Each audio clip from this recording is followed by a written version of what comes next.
Assalamualaikum warahmatullahi wabarakatuh. Perkenalkan, nama saya Pratama Amilianto dengan NIM 19020123 dari kelas Fakultas C angkatan 19. Nah, di sini saya akan menjawab terkait UAS pengelolaan pencemaran. Yang pertama, apa yang dimaksud dengan pengolahan limbah? Pengolahan limbah merupakan salah satu rangkaian kegiatan yang mencakup penyimpanan, pengumpulan, pemanfaatan, pengangkutan, dan pengolahan limbah B3, termasuk penimbunan hasil pengolahan tersebut.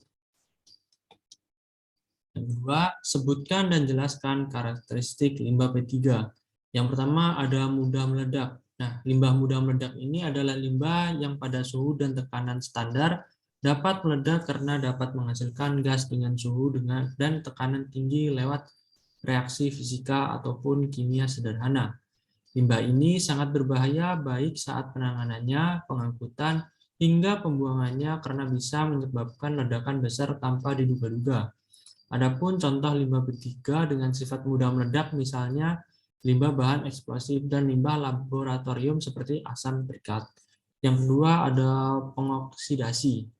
Limbah pengoksidasi adalah limbah yang dapat melepaskan panas karena teroksidasi sehingga menimbulkan api saat bereaksi dengan bahan lain. Limbah ini jika tidak ditangani dengan serius dapat menyebabkan kebakaran besar pada ekosistem. Contohnya sifat pengoksidasi kaporit. Yang ketiga ada mudah menyala, flammable. Limbah yang memiliki sifat mudah sekali menyala adalah limbah yang dapat membakar karena kontak dengan udara, nyala api, air, ataupun bahan lainnya, meski dalam suhu dan tekanan standar. Contoh limbah P3 yang mudah menyala misalnya pelarut benzena, pelarut tulena, ataupun pelarut aseton yang berasal dari industri cat. Yang keempat, ada beracun. Limbah beracun adalah limbah yang memiliki atau mengandung zat yang bersifat racun bagi manusia maupun hewan, sehingga menyebabkan keracunan, sakit, ataupun kematian baik melalui kontak pernafasan, kulit, maupun mulut. Contoh limbah B3 ini adalah limbah pertanian seperti buangan pestisida. Yang keenam ada korosif. Limbah yang bersifat korosif adalah limbah yang memiliki ciri dapat menyebabkan iritasi pada kulit, menyebabkan pengaratan pada baja, mempunyai pH 2 bila bersifat asam, dan pH lebih dari 12 bila bersifat basa. Contoh limbah B3 dengan ciri korosif misalnya adalah sisa-sisa asam sulfat yang digunakan dalam industri baja, limbah asam dari baterai dan acu, serta limbah pembersihan sodium hidroksida pada industri logam. Yang keenam ada bersifat iritasi.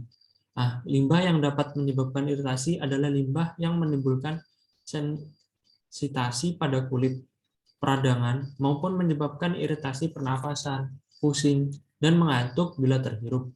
Contoh limbah ini adalah asam formiat yang dihasilkan dari industri karet. Untuk pertanyaan selanjutnya, sebutkan dan jelaskan kategori limbah B3. Yang pertama ada limbah B3 dari sumber spesifik. Segala macam limbah berbahaya yang berasal dari kegiatan utama industri dapat dikategorikan sebagai jenis limbah B3 dari sumber spesifik. Contoh dari limbah jenis ini diantaranya adalah pelarut terhalogensi seperti klorobenzena dan metilen klorida. Yang kedua, sumber tidak spesifik. Sama halnya dengan limbah B3 dari sumber spesifik, limbah jenis ini juga berasal dari aktivitas industri. Hanya saja limbah jenis ini bukan berasal dari kegiatan utama industri, melainkan dari kegiatan sampingan seperti kegiatan pemeliharaan alat, pencucian, pengemasan, pelarutan berat, dan sejenisnya. Yang ketiga, limbah B3 dari B3 yang kadaluarsa, tumpah, dan bekas kemasan B3. Sebagai informasi, limbah B3 juga memiliki masa kadaluarsanya sendiri. Limbah yang sudah kadaluarsa ini tidak kalah berbahaya, namun karena memiliki karakter yang berbeda, limbah jenis ini dipisahkan ke dalam kategori sendiri. Selanjutnya, dokumen yang dibutuhkan untuk kelengkapan persyaratan dan tata cara permohonan penerbitan pengolahan limbah B3.